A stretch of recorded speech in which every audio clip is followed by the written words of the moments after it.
One of the things I was told before coming to Landstar, after getting to Landstar, your success or failure here at Landstar is in your hands. Landstar will watch you succeed. They'll help you succeed if that's what you want to do, but they will watch you fail miserably if that's what you want to do. If you're incapable of running a business, guess what? You're not going to be in business very long at Landstar. End of story there. But that's not what this video is about. This video is about burning bridges, multiple bridges at one time. There's a particular YouTube account who just recently posted everything. I mean, he basically laid it out there for everybody to see. But he neglected to take a look at what it was he was posting. In the last 8 months, he has averaged $11,500 a month. In the last 30 days, this driver has tripled his monthly income at Landstar.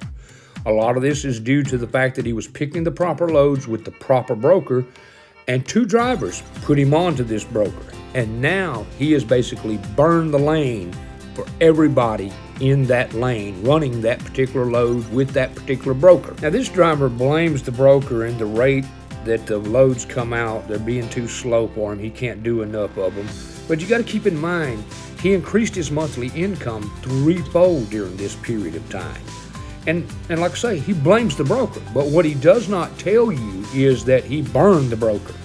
He got under a load, did not have the hours to run the load, was a day late on the load, and acted like it was not his fault. In previous videos this driver had put out, he had sat sometimes 2-3 days waiting on a load to get him back toward the house.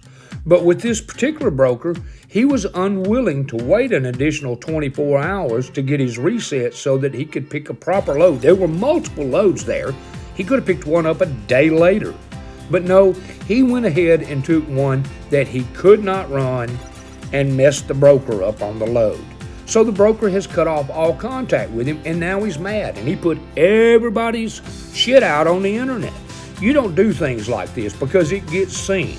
It gets seen by the drivers, it gets seen by the broker, it gets seen by Landstar, and soon nobody wants to talk to you because you burned all the bridges. And now this driver is complaining about the race. That's why you see the load board in the background. We have approximately 10,000 trucks here. There are over 15,000 loads on the board right now, early in the morning, paying over $3 a mile to the, well, not to the truck, but before Landstar gets their cut. There's over 5,000 loads on here that are paying $4 a mile before Landstar gets their cut. So there's certainly no shortage of freight here, that not by a long shot. But this driver wasn't happy with burning the broker and the 2 drivers that assisted him and the other drivers that were on the lane. Now he wants to go after Landstar. And that's just wrong. Buddy, when people see you burning these types of bridges, you better be ready to get your own authority, because that's what's going to come down to.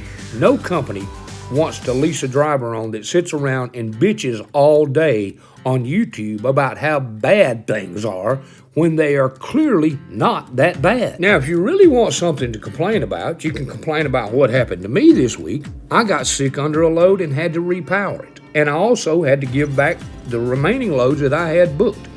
I had $6,000 in revenue booked this week, but I was too sick to haul it. That's something to complain about, but it's nobody's fault but mine.